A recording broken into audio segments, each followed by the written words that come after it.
Good morning and welcome to the Tuesday Talk. I want to spend a few minutes today talking about organization and structure.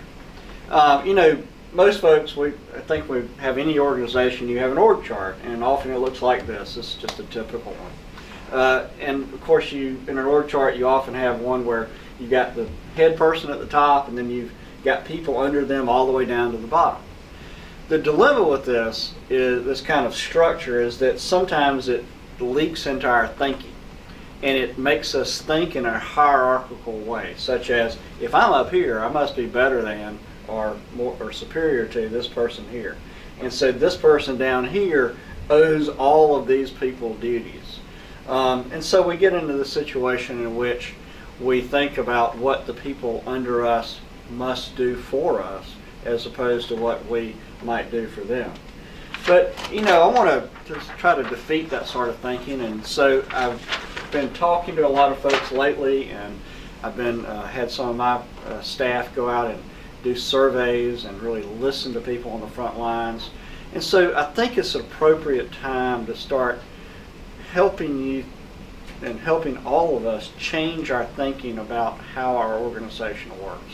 So here we have a set of lungs, sort of like an agency. The set of lungs is designed to achieve a purpose. And of course, in the body, we take in air here, and we put oxygen into the lungs, into the body, so that the body can survive and thrive. And so, as an agency, if we're going to take the analogy, we take the taxpayers' dollars, we take the expectations of the people of Georgia, and we produce for Georgia's most vulnerable families and children protection and services. And of course, by the same token, as the lungs bring in oxygen, they also put out carbon dioxide. So we need to make sure as an agency that we are taking the feedback from what is going on the front lines and making sure we communicate it clearly all the way to the top. So some of the things I've been hearing lately, I think, concern me, and I think this particular model of the lungs as our agency may help. So for example, in the lungs, you can't have this part of the lung simply demand that the alveoli of the lungs do better or that they handle a larger caseload. They can do what they can do. The way that you increase the capacity of the lungs to function is by exercise. And so in our situation as an agency, what does that mean? It means that all of us have to work hard and look at ourselves as one team. It also means that we have to hire more folks. We cannot sit there and say, well, if only the frontline workers would work harder and produce more casework and close cases faster, everything would be better. No, we as an agency have to hire. We are in the process of doing that. We appreciate your help in helping us bring on more staff. It also means that we have to support and take care of our entire agency. Not just this part, but all of the agency. So just as you exercise to take care of your lungs, to make sure that they'll last you a long time, we need to be supporting, especially our frontline workers, but supporting everyone in the organization. No part of our organization is more important than any other part. So let's kind of take a few minutes to think about a few issues we need to address.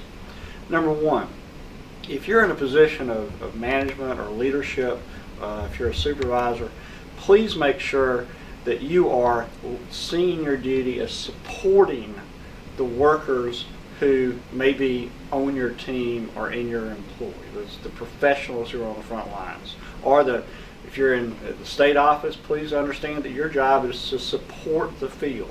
We have to support them spiritually and emotionally and with training and with encouragement. And we also must hold each other accountable. I know if you're like me, you probably will make a commitment to go to the gym and exercise hard, and then you'll kind of slack off, and suddenly you're sitting on the couch again eating potato chips. Well, we have to hold each other accountable to do this work to improve our capacity to serve. And it doesn't mean pointing the finger at any particular part of the agency. It means that all of us have to work together. So I want you to understand that in the coming months, I am intentionally doing a lot of work to try to spread not only this message, but also to listen to the feedback that we're getting. So we've gone to a couple of counties and listened to frontline workers. I'm going to be doing regular calls with county directors. I've got some meetings coming up with regional staff. We're doing a lot of surveys to see what the frontline worker needs from the supervisors, what supervisors need from frontline workers. And so we're going to be engaging in an intentional effort to hear from you. So please understand that I take this very seriously. I really want this entire system to work. Why? Because I'm part of the body of Georgia, as are you. And we all want our state agency to work well for ourselves and our families and our fellow citizens. So thank you for your help. A couple of just important points to think about in terms of just stuff that's going on. You should have received a motor vehicle records request consent form. You've got to get that filled out, signed, and turned back in by March 22nd. I think that's this Friday. So even if you've never driven a state car before, that's required. If you have not received that form, please contact your supervisor or your HR representative. We are doing DTANF, the Disaster TANF program, for those in Southwest Georgia who were harmed by Hurricane Michael. And I just want you to know we've had about 735 applications turned in thus far. We've approved about 235 of those, about $250,000 in benefits. So I want to thank all of those of you who are working so hard on that. We have the golf tournament for the Secret Santa fundraiser coming up on April 22nd. Remember that the deadline for turning in your form, which is April 5th, and Ramirez will put the details on the video.